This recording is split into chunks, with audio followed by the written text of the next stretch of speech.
Պարոն Աղազարյան, որպես տնտեսագետ, ինչպես է գնահատում Սամվել Կարապետյանի հեծը պետականացնելու նախագիծը եւ տեղեկություններ կան, որ հիմա էլ իր տաշիր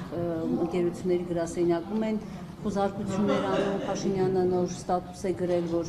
այն հեծյային աշխատակիցները, որոնք կմասնակցեն ամսի 4-ի 7-ին աշխատանքից կազատվեն եւ այլն, ինչու է այդքան վախենում Սամվել Կարապետյանից, եթե նրանից որևէ վտանգ չի զգում, ինչպես ինքն է ասում, պետությունը իր հարցերը դրոցի։ Չէ, ես դա շատ վատ եմ գնահատում,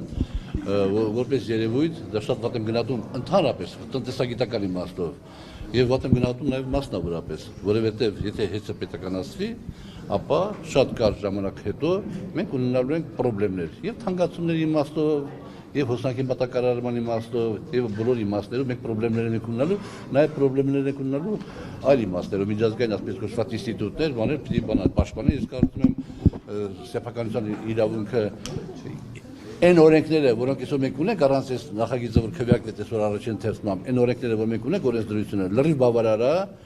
բավարար է ցանկացած բնական մենաշնորհի հետ կապված աշխատանքները տանել այնպես, որ լինի մաքսիմալ ընդունելի հասարակության համար եւ պետության համար։ Ինչ է ստանում։ Դու նստում ես, դու ունես հանրային ծառայությունների ինքնավար հանձնաժողով ունես։ Ինքը հանրային ծառայությունների ինքնավար հանձնաժողովը ուսումնասիրում է ամեն ինչը եւ գնահատականներ է տալիս։ Եվ անդադ սեղմում, ասում չեպի գինի չստես։ Ինչա Վրաստանում այսքան մեր մոտ այսքան հիմնավորում է գալիս, հիմնավորում ընդունում կամ չի ընդունում, իջեցնում է գինը, գալիս է այնպեսի պահ, որ արդեն Սամվել Կարապետյանը որոշում է, որ չէ, բիզնեսը իր համար ձեռնտու չի կամ ինքը այս բիզնեսից այդքան լավ չի հասկանում, ծախում է ուրիշին, ուրիշն է գալիս եւ կառավարում է։ Ձևերը կա, այսօր այդ օրենքները կա։ Իսկ սա կոչվում է բան։ Ռեկետ։ Այսինքն եթե այսպես դժգոհություններով առաջնորդվենք, օրինակ վիոլա ջրից էլ դժգոհություններ կան, բազից էլ կան դժգոհություններ, շատ շնորհակալություն, այսինքն բոլորը պետք է պետականացվի։ Շատ շնորհակալություն, ճիշտ գաղափար ասացիք, հուշեցիք։ Նայեք, վիոլա ջրից մարդ չկա, որ համարյա թե չդժգոհի վիոլա ջրից, բայց ես ձեզ հավատացնում եմ։ Իշխանության դժգոհությունը ինչ անենք, բայց ես ձեզ հավատացնում եմ, որ եթե վիոլա ջուրը չլիներ այդ մասնավոր կառավարումը, այսօր Հայաստանում, Երևանում ներողություն, լինելու էր ջրի ամենախորը խնդրը, ջրի մատակարարման։ Մի րոպե, այո, եւ լինել հեսնա լինելու բնականաբար։ Եթե ժամանակին կոնյակի գործարանը չսեփականաշնորհվեր, որ ասում են ինչքան են թալանել, ինչքան գողացել են եւ այլ եւ այլ։ Այսօր խաղաղագործությունը Հայաստանում 0 մակարդակի վրա կլներ։ Այսինքն այն ոլորտներն են սրանք, որ պիտի մասնավորը ղեկավարի։ Պետությունը պետք է վերահսկի եւ դա շատ վտանգավոր է։ Ուզում եք ներողություն Ջորջ ջան, ես քեզ ժամը հարց չեմ տվել։ Վերջին Գյումրիի ընտրություններում քարոզարշավում մենք տեսանք, որ իշխանությունը այսպես իր ռեսուրսները օգտագործելով տարբեր մարզերից անգամ Երևանից մարդիկ էին տարել Գյումրիի վերջին հանրահավաքին։ Հիմա ինչու է Փաշինյանը սպառնում հետի աշխատակիցներին, որոնք գուցե եւ նաեւ իրենց գործատուի Ես կարծում եմ, որ ցանկացած մեկը իր աշխատանքային պարտականությունները կատարելուց հետո, այսպես կոչված, աշխատանքից հետո կամ հանգստյան օրերին իրավունք ունի իր դիրքորոշումը հայտնի այս կամ այն հարցի հետ կապված եւ այստեղ այն ռետորիկան, որ վարչապետը ներկայացնում է, նույնպես իմ համար անընդունելի է։ Դուք վաղ կմասնակցեք, վաղն եմ իսօրինակ կմասնակցեք ի աջակցություն Սամվել Կարապետյանի այդ ակցիային։ Չէ, չեմ մասնակցի, որովհետեւ ես կարծում եմ, որ Սամվել Կարապետյանը բոլոր դեպքերում այն արտահայտությունը, որ արեց, ինքը չպիտի այդ արտահայտությունն աներ։ Մեծագույն հարգանք ունենալ իր նկատմամբ։ Չէ, դե բան, այդ արտահայտություն չէ, դե ոնց որ ասած բան անես, էլի։ Քո հակառակորդին, ասենք,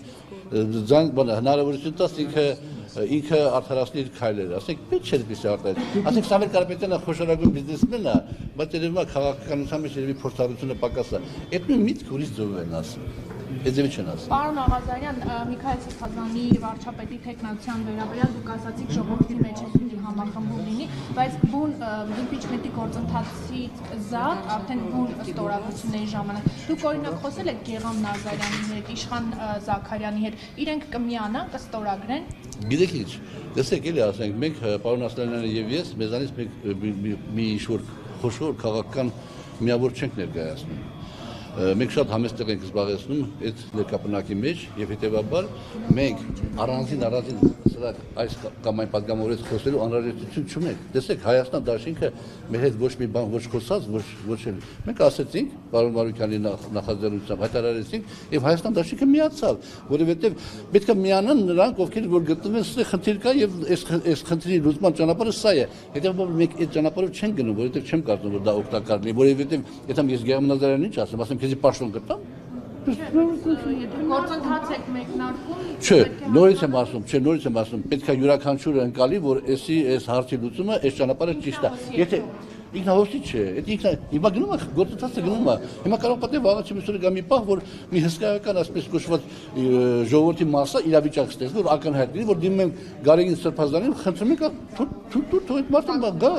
եւ ինքը կարող պատահի հարգի այդ տեսակետը։ Ես ասենք որ ոչ հոգեվորական այդ արժեքները չկրում, մի քիչ խոսքս կարող է կոպիտ ասում, բայց սա իմ խնդրանքի վրա է հիմնված հոգեվորականների նկատմամբ։